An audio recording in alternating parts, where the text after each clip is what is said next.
देंगे कि इस स्थान को भविष्य बद्री नाम से जाना जाता है। भविष्य बद्री मतलब भविष्य में आने वाले बद्रीनाथ जी। तो कहते हैं कि जोशीमठ में जो नरसिंह मंदिर है वहाँ भगवान नरसिंह की एक भुजा धीरे धीरे क्षीण होती जा रही है। एक समय ऐसा आएगा कि वह पूरी तरह से खंडित हो जाएगा और बद्रीनाथ में जो नर नारायण पर्वत है वो आपस में मिल जाएंगे और भगवान बद्रीनाथ जी अंतर ध्यान हो जाएंगे। तत्पश्चात भगवान नारायण जी इसी स्थान पर अपने चतुर्भुज रूप में विराजमान होंगे। जैसा कि आपको पता होगा कि भगवान नारायण जी का जो निवास स्थान है वो है वैकुंठ धाम क्षीर सागर। भगवान नारायण जी विरजा नदी के जल कुंड में निवास करते हैं। तो ठीक उसी प्रकार यहाँ भी नीचे भगवान के गर्भगृह में जल कुंड है और यहाँ भी भगवान नारायण जी जल कुंड में ही निवास करते हैं। और जैसे जैसे समय बीतता जा रहा है यहाँ पर भगवान नारायण जी का विग्रह धीरे धीरे उभरते जा रहा है, प्रत्यक्ष होते जा रहे हैं। तो हम आपको नारायण जी के विग्रह में कुछ स्वरूप जो भगवान ने स्पष्ट किए हैं उनकी जानकारी देंगे कि भगवान नारायण ने क्या क्या स्वरूप स्पष्ट किए। तो जहाँ बीच में छत्र है, छत्र के पीछे ऐसे में ये भगवान का मुकुट आ रहा है, ये कट रहा है ना जो ऐसे में, तो भगवान का ऐसे में ये मुकुट आ रहा है। जहाँ पर भगवान के शीश में चांदी का मुकुट विराजमान है उसके पीछे कुछ हिस्सा बाहर को आ रहा है, देख लीजिए। तो वो शेष नाग जी आ रहे हैं। अच्छा। जहाँ पर भगवान का तिलक हुआ है, तिलक से ठीक 4 अंगुल नीचे ऐसे तिरछे में भगवान की आंखें आ रही, देख लीजिए बीच में दिखाई दे रहे।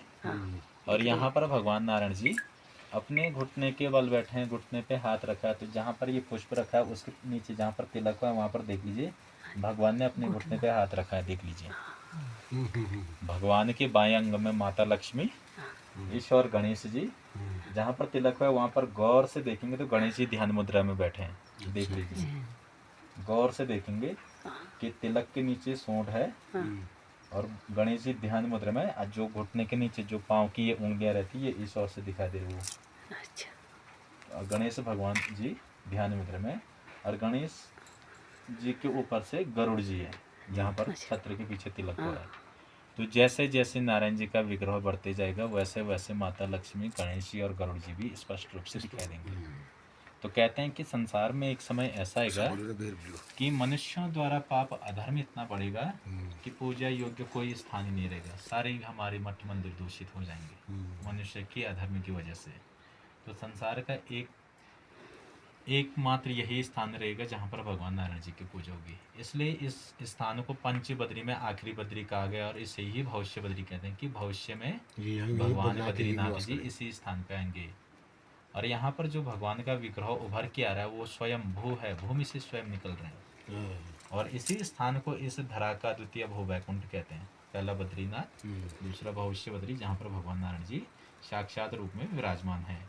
तो आने वाले भविष्य में संसार का एकमात्र पूजा योग्य स्थान यही रहेगा और इसी स्थान पर भगवान नारायण जी अपने चतुर्भुज रूप में सभी श्रद्धालुओं को दर्शन देंगे। इसलिए इस स्थान को भविष्य बद्री कहते हैं। बोलो भविष्य बद्री की जय। और आपका नाम? मेरा नाम पंकज खंडवाल है और इस वर्ष खंडवाल,